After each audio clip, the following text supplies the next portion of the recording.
Today we're looking at an enclosed courtyard for a private dwelling. The main house is over here, and then there's a garage and apartment over this side. What we note is that the front door, the primary entrance for the house, is squared here, and this is the entrance to the courtyard, which leads to a driveway and up to the front gates. Now, while this is the front door, there are also many other access points and ways of orientating around the space.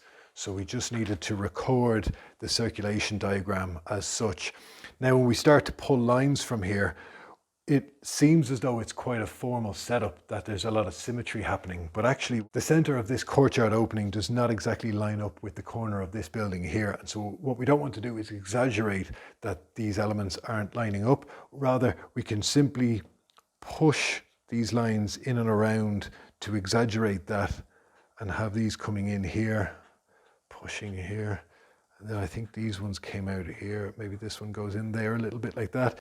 What we do find is that the center of this front door here and the center of the driveway coming in create this beautiful axis in the middle. So what we're going to do there is just put in a circle space that we will occupy with a strong vertical element, in this case a semi-mature specimen tree.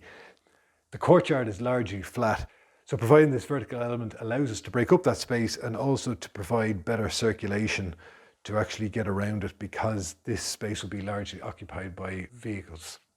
So what does that plan look like? Here we have the basics of it. The lines are pushing in and around quite playfully. We have our center circle here, and then we have this line which is defining a bed.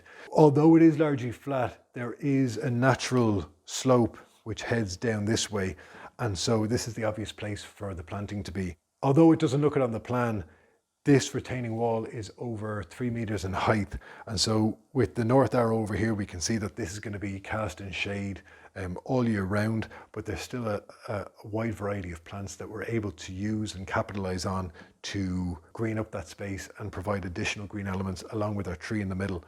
However, looking at this first iteration was slightly underwhelming, because I thought we could push the lines further, that we should be taking another step and exaggerating them more.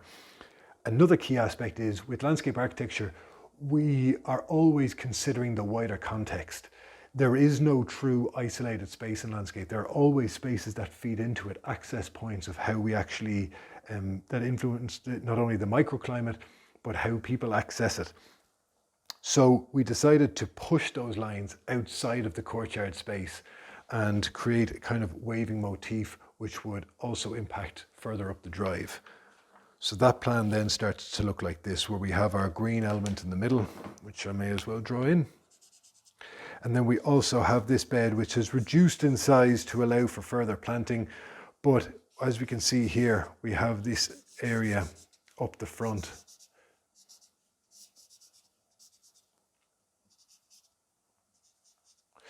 So now, as we can see here, we have these two strong lines which have remained, which provide dominance or hierarchy to this entrance to our courtyard. And then we have these wavy lines which actually break out and go past the courtyard space. Another thing to note here is the services. There are access areas which we have subtly hidden in the planted areas, and then others that we weren't able to hide, and we can use recessed manhole covers to obscure their position. The final render plan looks like this.